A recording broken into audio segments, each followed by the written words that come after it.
Good morning friends. ગયા વિડિયોની અંદર આપણે જૈવ રાસાયણિક ચક્રની અંદર જળ ચક્ર વિશે આપણે જોઈ ગયા છે. આજે આપણે જોવાનું છે નાઇટ્રોજન ચક્ર. તો વિદ્યાર્થી મિત્રો, નાઇટ્રોજન ચક્ર આપણે એકદમ વ્યવસ્થિત રીતે સમજવાનું છે. એની અંદર પહેલા આપણે જોવાનું છે નાઇટ્રોજનનું મહત્વ.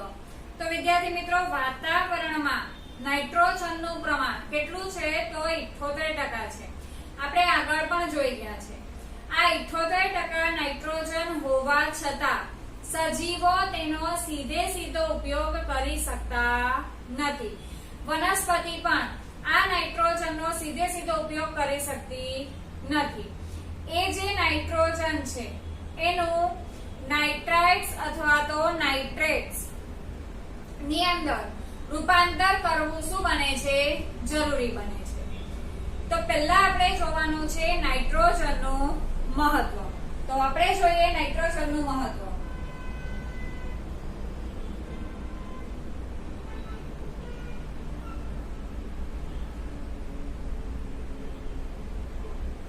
નાઇટ્રોજનના મહત્વની અંદર પહેલો મુદ્દો તો નાઇટ્રોજનનું પ્રમાણ કેટલું છે?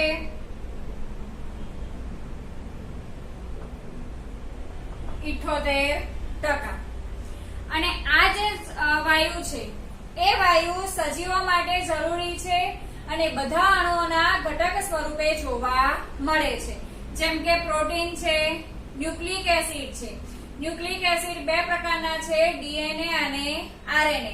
તેમજ કેટલાક વિટામિન્સના બંધારણમાં પણ નાઇટ્રોજન શું છે? જરૂરી છે. તો નાઇટ્રોજન આપણને કોની અંદર જોવા મળે છે? તો પ્રોટીન, બીજું છે ન્યુક્લિક એસિડ. ન્યુક્લિક એસિડ તરીકે કોણ છે? તો ડીએનએ અને આરએનએ.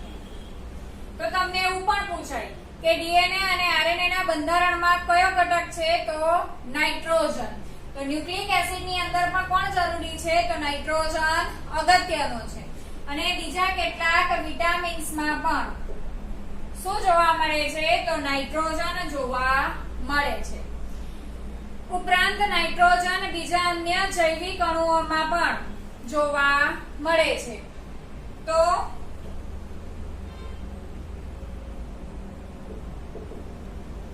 બીજા અન્ય જૈવિક અણુઓ કયા છે? તો તમને આપેલું છે આલ્કેલોઇડ્સ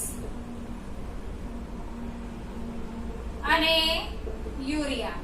યુરિયાનું આપણે અણુસૂત્ર જોઈએ NH2CONH2.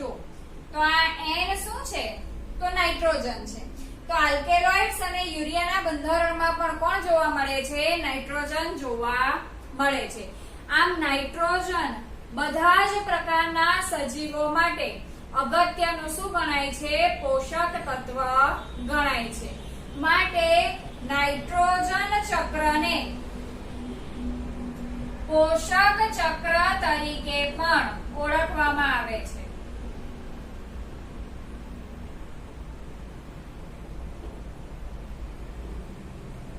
પોષક ચક્ર તરીકે પણ ઓળખવામાં આવે છે. તો આ છે નાઇટ્રોજનનું મહત્વ કે નાઇટ્રોજનનું પ્રમાણ વાતાવરણમાં કેટલું છે? 78% છે. અને દરેક સજીવો માટે શું છે? જરૂરી છે. દરેક ઘટક તત્વની અંદર પણ નાઇટ્રોજન શું છે? જરૂરી છે.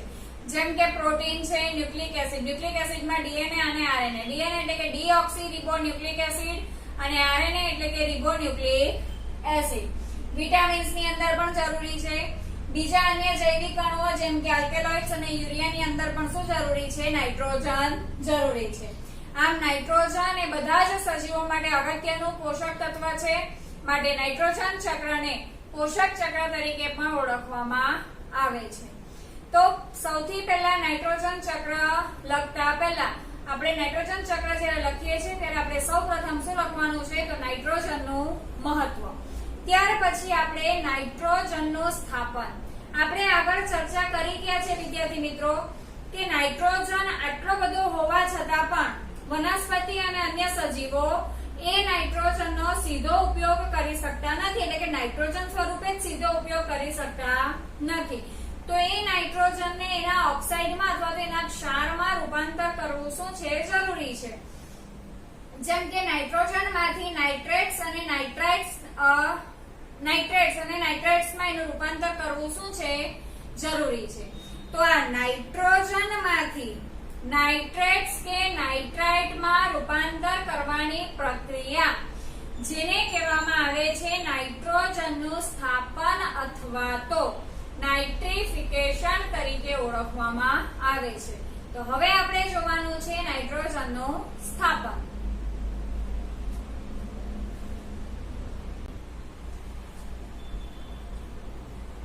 નાઇટ્રોજનના સ્થાપનની પ્રક્રિયાને કહેવામાં આવે છે નાઇટ્રિફિકેશન.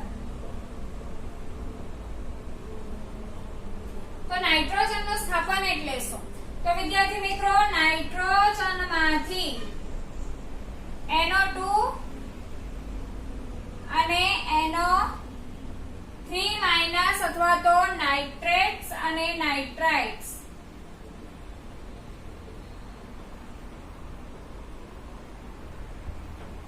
બનવાની પ્રક્રિયા એટલે કે નાઇટ્રોજનનું રૂપાંતર આપણે શેમાં કરવું પડે? તો NO2- અને NO3- માં.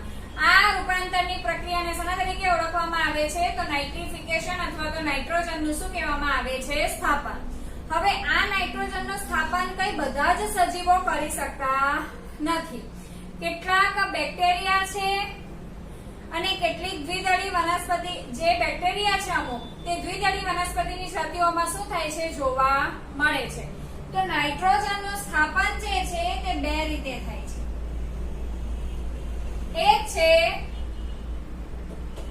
રાસાયણિક સ્થાપન અને બીજું છે જૈવિક સ્થાપન.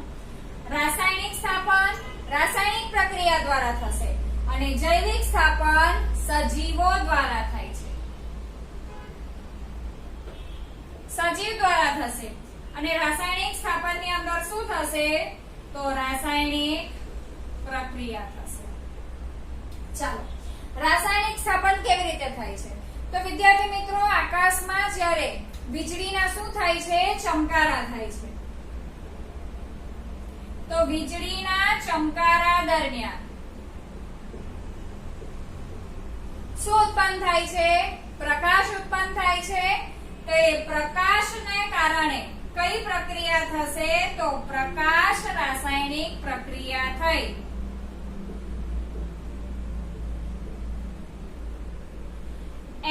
નાઇટ્રોજનમાંથી શું બને છે? NO2 અને NO3 બને છે. એટલે કે નાઇટ્રોજનના શું બને છે? ઓક્સાઇડ બને છે. રાસાયણિક સ્થાપનની અંદર શું થશે? તો વીજળીના ચમકારા દરમિયાન જે પ્રકાશ ઉત્પન્ન થાય છે, તો એ પ્રકાશ દરમિયાન પ્રકાશ રાસાયણિક પ્રક્રિયા વડે નાઇટ્રોજનમાંથી શું બનશે? તો NO2 અને NO3 એટલે કે નાઇટ્રોજનના શું બને છે? ઓક્સાઇડ બને છે. હવે આ NO2 અને NO3 પાણી સાથે ભળી જાય.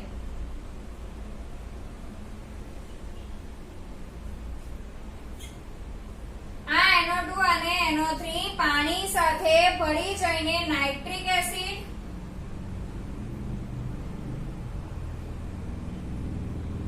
અને શું બનાવે છે? Nitrous acid. એટલે NO2 પ્લસ H2O HNO2 અને NO3 પ્લસ H2O HNO3. આ નાઇટ્રસ અને આ નાઇટ્રિક એસિડ. હવે નાઇટ્રસ એસિડ અને નાઇટ્રિક એસિડ પાણી સાથે ભળી જઈને વરસાદ સ્વરૂપે ક્યાં પડવાનું છે? પૃથ્વી પર પડે છે. અને વરસાદ સ્વરૂપે પૃથ્વી પર પડશે એટલે પાણી જમીનની અંદર શું થઈ જવાનું? શોષાઈ જવાનું. જમીનની અંદર શોષાઈ જશે એટલે H+ અને NO2- H+ અને NO3- સ્વરૂપે શું પામે છે? રૂપાંતર પામે છે. અને એ NO2- અને NO3- નો વનસ્પતિ અને અન્ય સજીવો એનો શું કરે છે? ઉપયોગ કરે છે. તો આ રીતે રાસાયણિક સ્થાપન દરમિયાન N2 માંથી એટલે કે નાઇટ્રોજન માંથી શું બને છે NO2 માઈનસ અને NO3 માઈનસ.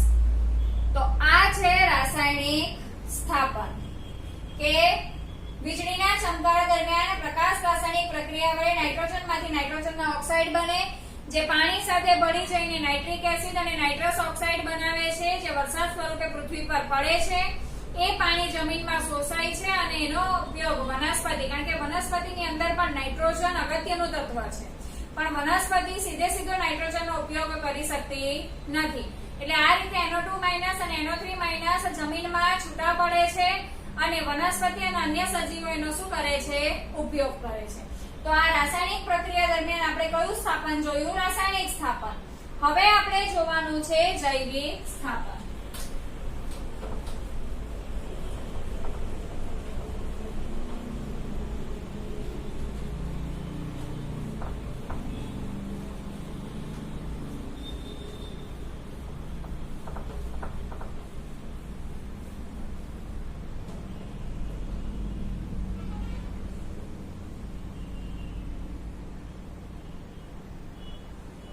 જૈવિક સ્થાપન કોના દ્વારા થવાનું છે વિદ્યાર્થી મિત્રો? સજીવો.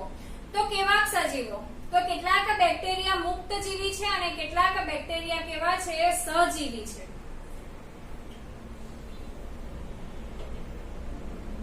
તો કેટલાક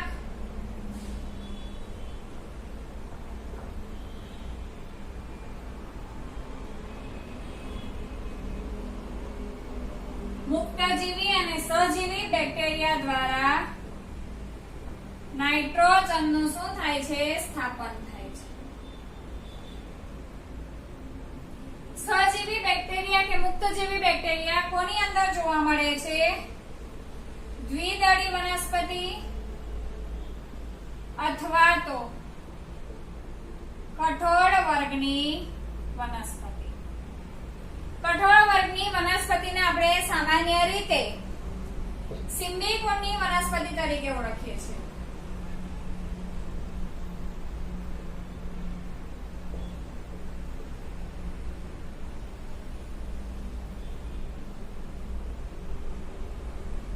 ધારો કે આ સિમ્બિકોની વનસ્પતિના શું છે? મૂળ છે. એ મૂળની અંદર આ રીતે નાની નાની શું જોવા મળે છે? ગાંઠ જેવી રચના જોવા મળે છે. અને ગાંઠ જેવી રચનાને શું કહેવામાં આવે છે? તો મૂળ ગંડિકા કહેવામાં આવે છે. સિમ્બી કુળની વનસ્પતિની અંદર એના મૂળ પર નાની ગાંઠ જેવી રચના જોવા મળે છે અથવા તો એક વિશિષ્ટ પ્રકારની સંરચના જોવા મળે છે. અને આ રચનાને શું કહેવામાં આવે છે? મૂળ ગંડિકા તરીકે ઓળખવામાં આવે છે. આ મૂળ ગંડિકાની અંદર કયા બેક્ટેરિયા વસે છે? તો રાઇઝોબિયમ બેક્ટેરિયા. અને આ રાઇઝોબિયમ બેક્ટેરિયા જે છે એ આ સિમ્બિકોની વનસ્પતિ સાથે સહજીવન ગુજારે છે. સહજીવન એટલે કે બંને વસ્તુને પરસ્પર શું થશે? ફાયદો થાય છે, કોઈને પણ નુકસાન થતું નથી. તો આ રાઇઝોબિયમ બેક્ટેરિયા જે છે એ આ વનસ્પતિમાં NO2 માઈનસ અને NO3 માઈનસ ને શું કરી આપે છે? પ્રાપ્ય કરી આપે છે. કારણ કે આ બેક્ટેરિયા નાઇટ્રોજનનું NO2 માઈનસ અને NO3 માઈનસ માં શું કરશે? રૂપાંતર કરશે. તો એની જગ્યાએ મૂળ ગંડિકા એને શું આપે છે? તો રહેવા માટે શું આપે છે? વસાહત આપે છે. આમ એ વનસ્પતિને શું પૂરું પાડે છે? NO2 માઈનસ અને NO3 માઈનસ પૂરું પાડશે અને એના બદલામાં મૂળ ગંડિકા એને શું આપે છે? સિમ્બિકોની વનસ્પતિ તો વસાહત આપે છે. આમ બંનેને પરસ્પર ફાયદો થાય છે. તો આ રીતે સિમ્બિકોની વનસ્પતિમાં વસતા રાઇઝોબિયમ બેક્ટેરિયા જે છે એ N2 માંથી NO2 માઈનસ અને NO3 માઈનસ નું શું કરી આપે છે? રૂપાંતર કરી આપે છે. તો આ છે જૈવિક સ્થાપન. આપણે તો વિદ્યાર્થી મિત્રો શું થવું જોઈએ? તો નાઇટ્રોજનનું NO2 માઈનસ અને NO3 માઈનસ માં રૂપાંતર થવું જોઈએ અને એ પ્રક્રિયાને આપણે શેના તરીકે ઓળખીએ છીએ? તો નાઇટ્રોજનના સ્થાપન તરીકે ઓળખીએ છીએ. હવે આપણે જોઈએ તો એ નાઇટ્રોજનનો NO2 માઈનસ અને NO3 માઈનસ નો ઉપયોગ કેવી રીતે કરે છે?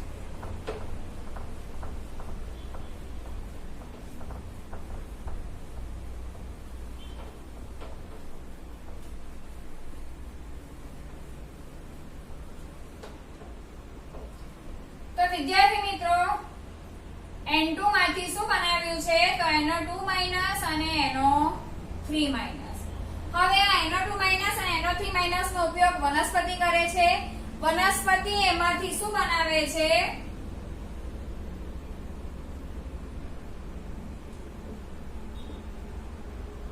એમિનો એસિડ બનાવે છે અને એ એમિનો એસિડ માંથી શું બને છે તો પ્રોટીન બને છે.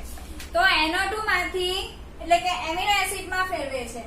આ NO2 અને NO3 માઈનસ નો ઉપયોગ કરીને શું બનાવે છે એમિનો એસિડ અને એમિનો એસિડ માંથી એનો ઉપયોગ શેમાં થાય છે તો પ્રોટીન બનાવવા માટે કરે છે. તો આ રીતે નાઇટ્રોજન માંથી નાઇટ્રોજન સ્થાપનની પ્રક્રિયા દરમિયાન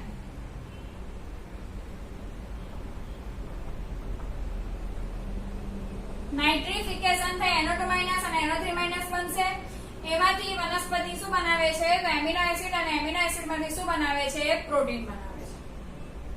હવે વનસ્પતિ કે પ્રાણીઓ હવે વનસ્પતિ પ્રોટીન બનાવે છે તો એ વનસ્પતિનો ઉપયોગ અન્ય પ્રાણીઓ કરે છે કે જે વનસ્પતિ પર શું રાખે છે આધાર રાખે છે. આપણે પણ કઠોળ વર્ગની વનસ્પતિઓ ખાઈએ છીએ, કઠોળ ખાઈએ છીએ તો એ કઠોળની અંદર શું હોય છે પ્રોટીન હોય છે. તો એ પ્રોટીન આપણામાં જાય છે અને એ જ પ્રોટીન અન્ય જે તૃણાહારી પ્રાણીઓ છે તો એ કઠોળ વર્ગની વનસ્પતિનો ઉપયોગ કરશે તો એની અંદર પણ પ્રોટીન જાય છે. તો હવે જ્યારે વનસ્પતિ કે પ્રાણી મૃત્યુ પામે છે તો એ કોની અંદર દટાઈ જાય છે તો જમીનમાં દટાય છે. તો જે મરી ગયેલા એટલે કે મૃત સજીવો હોય છે એનું બેક્ટેરિયા દ્વારા અથવા તો વિઘટિત બેક્ટેરિયા દ્વારા એનું શું થાય છે વિઘટન થાય છે અને વિઘટન થઈને વનસ્પતિ કે પ્રાણી મૃત્યુ પામે છે ત્યારે ભૂમિમાં રહેલા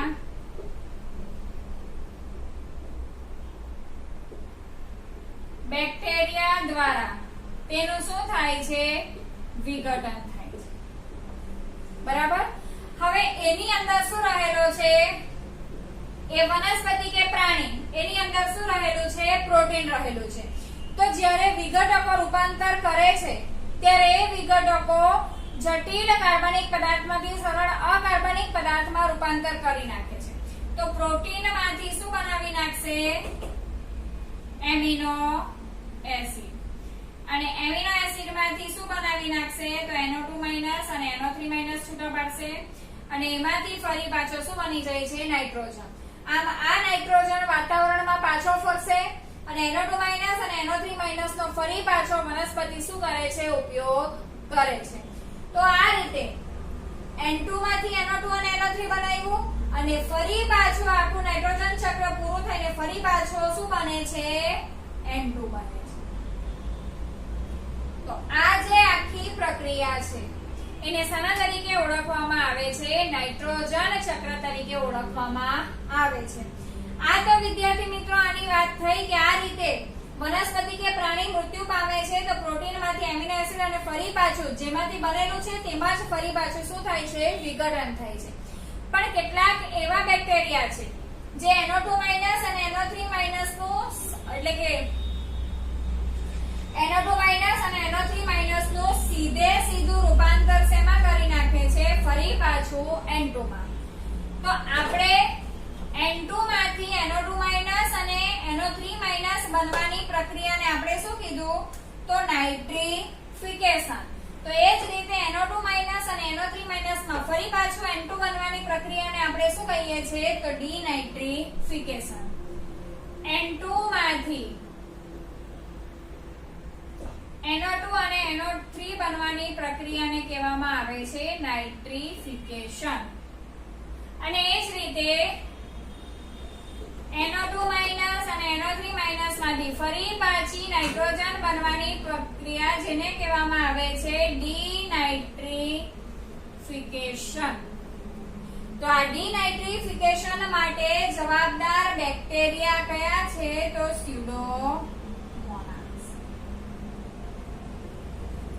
રાઇઝોબિયમ બેક્ટેરિયા જે છે તે N2 માંથી NO2 માઈનસ અને NO3 માઈનસ બનાવે છે.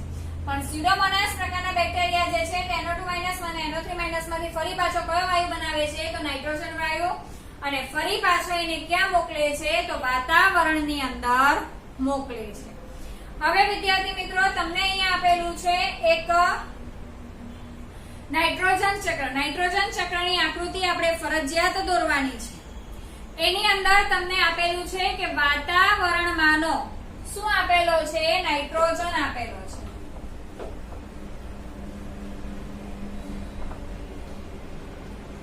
એની અંદર શું આપેલો છે તો વાતાવરણમાંનો નાઇટ્રોજન છે.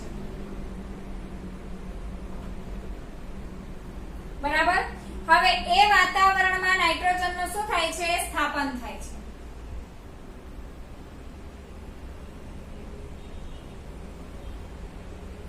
નાઇટ્રોજનનું સ્થાપન થાય છે તો એનો ઉપયોગ કોણ કરે છે તો લીલી વનસ્પતિ કરે છે.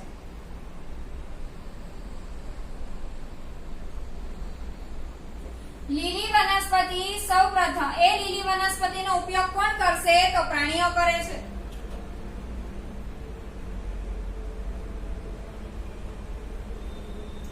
હવે પહેલા એમાંથી એ શું બનાવે છે એમોનિયા બનાવે છે. તો નાઇટ્રોજન માંથી પહેલા એમોનિયા બનાવે છે તો એ પ્રક્રિયાને કહેવામાં આવે છે એમોનિફિકેશન. અને ત્યાર પછી NH3 માંથી શું બનાવે છે તો નાઇટ્રાઇટ્સ બનાવે છે.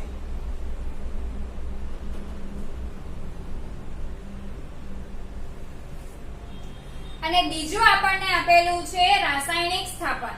રાસાયણિક સ્થાપન એટલે કે વાતાવરણીય અને ઔદ્યોગિક સ્થાપન. વાતાવરણીય એટલે કે વીજળીના ચમકારા દ્વારા જે થાય છે એ.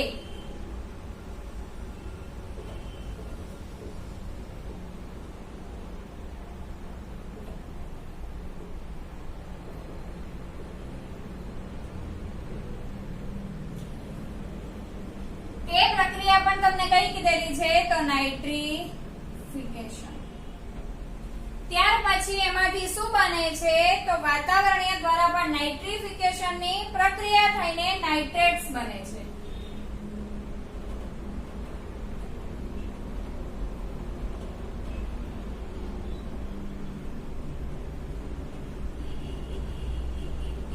આ નાઇટ્રેટ્સ માંથી પણ શું બને છે નાઇટ્રેટ્સ બને છે.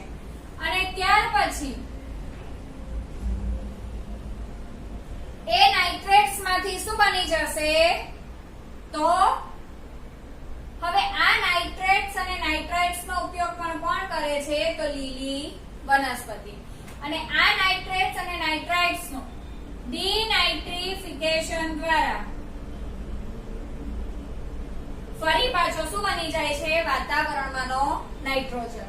આમ વાતાવરણમાં નાઇટ્રોજનનું સ્થાપન થઈને લીલી વનસ્પતિનો ઉપયોગ કરશે. લીલી વનસ્પતિનો ઉપયોગ પ્રાણીઓ કરે છે.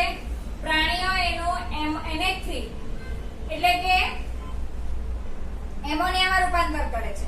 પછી એ એમોનિયામાંથી નાઇટ્રાઇટ્સ બનાવે છે.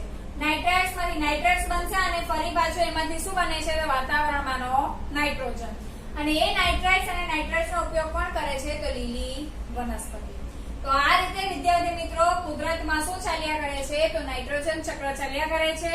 અને આપણને નાઇટ્રોજનની અછત પણ વર્તાતી નથી. આમ નાઇટ્રોજનનું NO2 અને NO3- માં રૂપાંતર પણ થશે અને NO3 માંથી NO2 માં ફરી પાછું શું થાય છે NO3 માંથી નાઇટ્રોજન વાયુમાં રૂપાંતર થાય છે. તો આ છે વિદ્યાર્થી મિત્રો નાઇટ્રોજન ચક્ર. નાઇટ્રોજન ચક્ર લખતા આપણે કેવી રીતે લખવાનું છે તો સૌપ્રથમ આપણે નાઇટ્રોજનનું મહત્વ લખવાનું છે.